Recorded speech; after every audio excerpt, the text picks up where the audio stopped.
Deepak Shyamji Patil, senior vice president manufacturing, Lote साइटेड, Laxmi organic industries limited.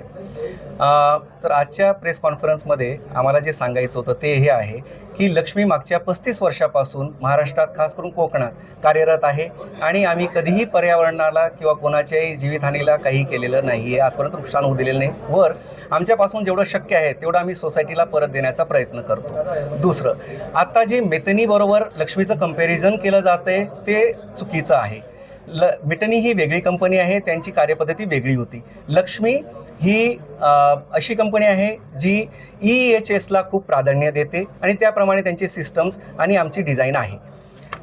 तिसरं, जे PFAS प्रोडक्शन आम्ही करतो, PFASचे प्रोडक्ट्स आम्ही बनवतो.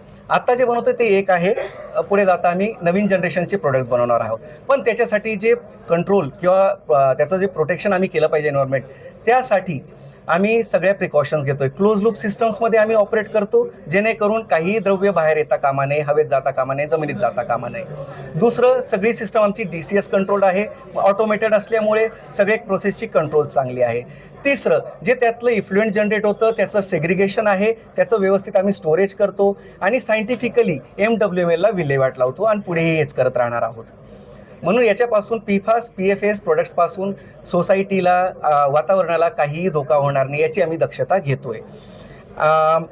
हे झालं कंट्रोल मेजर्स. आणि तर यापुढेही आम्ही EHSवर लक्ष देतच सगळं प्रोडक्शन करत राहणार आहोत. आणि जे पुढची आता जे प्रोडक्शन आहे, जे ट्रायल प्रोडक्शन्स आम्ही केलेले आहेत, तर आता याचा उपयोग आम्ही या टेक्नॉलॉजीला समजून घेऊन जे पुढे आपल्या भारत देशाला सुद्धा डिफेन्ससाठी आहे आणि सेमीकंडक्टर इंडस्ट्रीसाठी आहे आणि जे इलेक्ट्रिकल ट्रान्समिशनसाठी जे एन्व्हायरमेंटली सेफ अल्टरनेटिव्स पाहिजेत त्याचं डेव्हलपमेंट आम्ही करणार आहोत आणि ह्या टेक्नॉलॉजीचा वापर करून भारताला आत्मनिर्भर बनवण्याचा प्रयत्न करणार आहोत.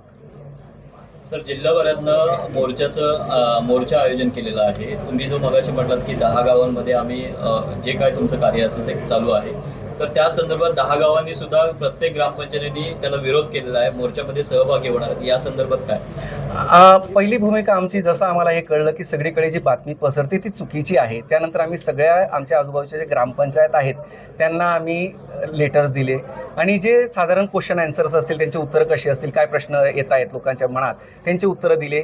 तिसरं, त्यांना आम्ही इन्व्हाइट केलं साईटवर, येऊन तुम्ही बघा, तुम्ही स्वतः समजून घ्या आम्ही काय करतोय काय नाही, ठीक आहे. त्यानंतर मी स्वतः गावागावात गेलो आहे, तिथे ग्रामसभेत सुद्धा अटेंड केले, त्यांचे जे प्रश्न होते त्यांना उत्तरं दिलेत. त्याच्यावर मला हे समजलं की जे गावकरी ज्यांना मी भेटलोय, ज्या बॉडीजला भेटलोय, इलेक्टेड बॉडीजला, राईट, त्यांच्यामधून तो संभ्रम हळूहळू कमी होतोय किंवा त्यांची जी अंडरस्टँडिंग आहे PFAS बद्दलची ती आता चांगल्या रीतीने त्यांना कळलंय की PFAS काय आहे, त्याचे उपयोग काय आहेत.